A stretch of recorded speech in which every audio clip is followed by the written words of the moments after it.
आप देख रहे हैं इंडिया टाउन न्यूज, भारत की बात। छत्तीसगढ़ में 30 बांग्लादेशी नागरिकों को वापस भेजा गया। जी हाँ, नमस्कार, स्वागत है आपका इंडिया टाउन न्यूज में। मैं हूँ आपके साथ संजना कुशवाहा।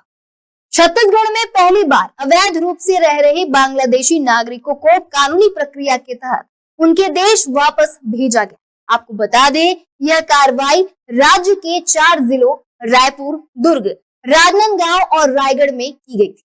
रायपुर पुलिस की अगुवाई में हुई इस कार्रवाई में कुल 30 लोगों को देश से डिपोर्ट किया गया। सरकार का कहना है कि भविष्य में भी इस तरह की सख्त कार्रवाई जारी रहे। देखिए हमारी खास रिपोर्ट।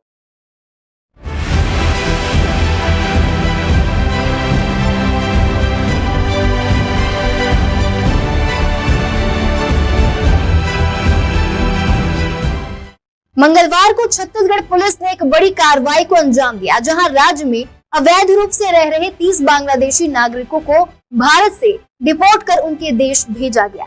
यह सभी गिरफ्तारी रायपुर, दुर्ग, राजनांदगांव और रायगढ़ जिलों से की गई थी। इन सभी बांग्लादेशी नागरिकों के पास भारत में रहने के लिए कोई वैध दस्तावेज नहीं था। ये लोग लंबे समय से अवैध रूप से देश में रह रहे थे और पुलिस को इसकी जानकारी इंटेलिजेंस इनपुट और स्थानीय नागरिकों की शिकायतों के जरिए मिली थी। इस पूरी कार्रवाई की अगुवाई सीएसपी राजेश देवांगन ने की।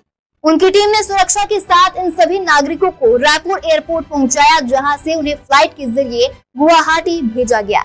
वहां से बीएसएफ को सौंपा जाएगा और आगे की डिपोर्ट प्रक्रिया पूरी की जाएगी।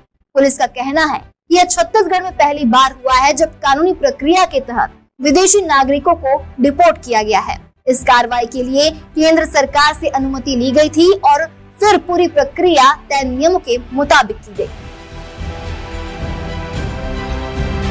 इस बीच राज्य के उप मुख्यमंत्री विजय शर्मा ने कहा कि प्रदेश में अवैध घुसपैठियों के खिलाफ एक एसटीएफ गठित किया जाएगा। इसके अलावा एक हेल्पलाइन नंबर भी जारी किया गया है, जिस पर लोग अवैध नागरिकों की सूचना दे सकते हैं।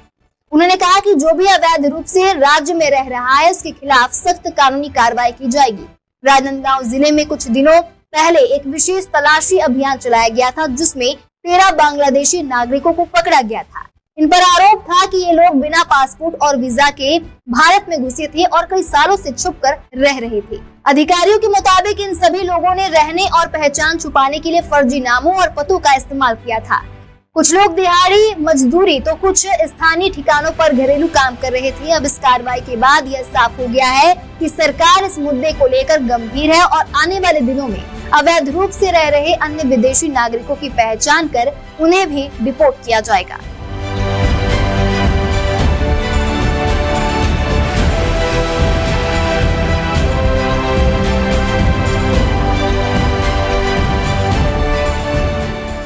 तो छत्तीसगढ़ पुलिस की कार्रवाई केवल एक शुरुआत है। अवैध घुसपैठियों के खिलाफ राज्य सरकार और केंद्र सरकार मिलकर लगातार निगरानी कर रहे हैं। 30 बांग्लादेशी नागरिकों को डिपोर्ट करना एक बड़ी और अहम उपलब्धि मानी जा रही है।